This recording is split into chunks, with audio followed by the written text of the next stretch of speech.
The truth about credit scores that the banks don't tell you. And I've got a story for you at the end of this. It's happened to me recently. Your credit score is one of the most powerful numbers in your financial life. And here's the truth. Banks don't actually want you to understand how it really works. Today, I'll reveal the hidden factors that make or break your score and why lenders prefer when you stay in the dark.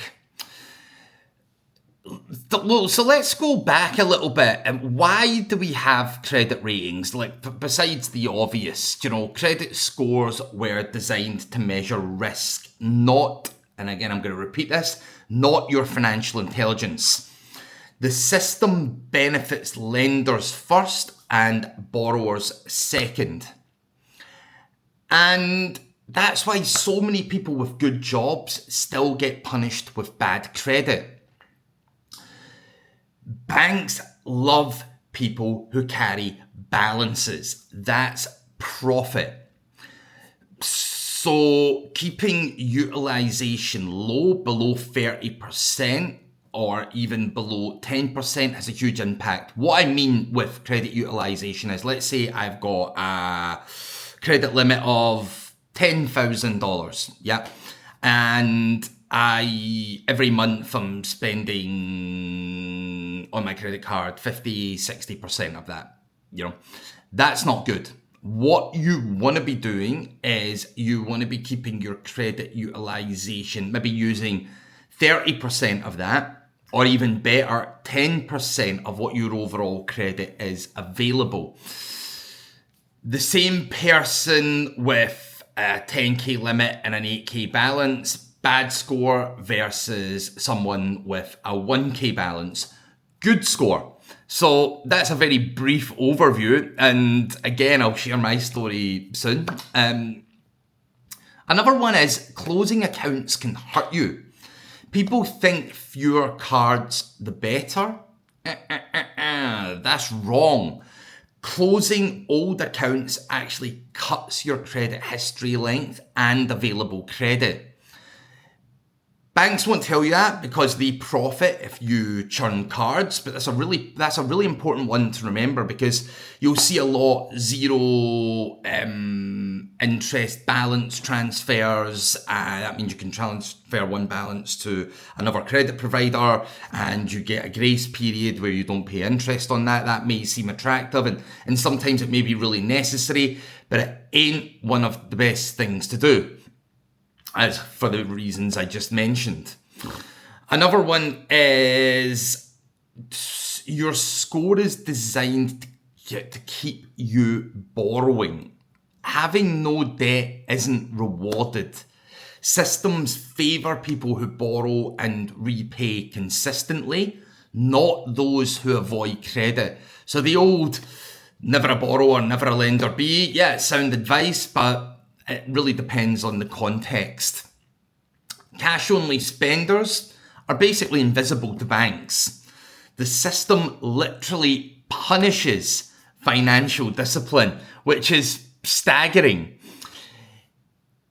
Hard inquiries, and this is where I got caught out, aren't equal. Every application dings your score, but banks don't tell you how shopping around is grouped. Example, multiple mortgages, auto loan inquiries in 14 to 4, or like several auto loan inquiries in 14 to 45 days can also have like a really negative impact. They'd rather you apply once and accept whatever rate they give you. So that's a useful tip. Then different scores exist. In the UK, we've got Experian, we've got Clear Score. I believe in the US, it's FICO vs Vantage Score, these industry-specific scores. The scores you see, it depends which ones the bank use. Banks don't tell you because it keeps them in control. So, how do you use this knowledge? What's the kind of action tip? Keep credit utilization low. Keep old accounts open. Borrow strategically to build history.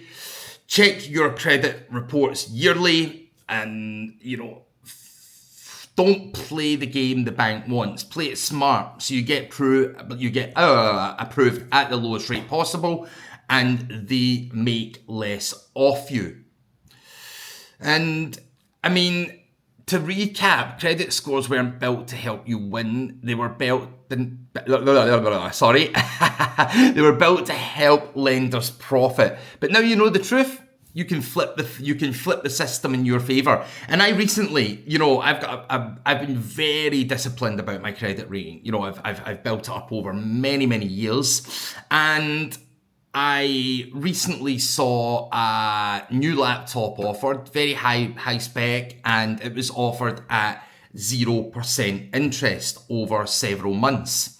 Now, I would much rather do that because I can keep my money invested and then I can pay this off, and it's interest free. It doesn't make a difference.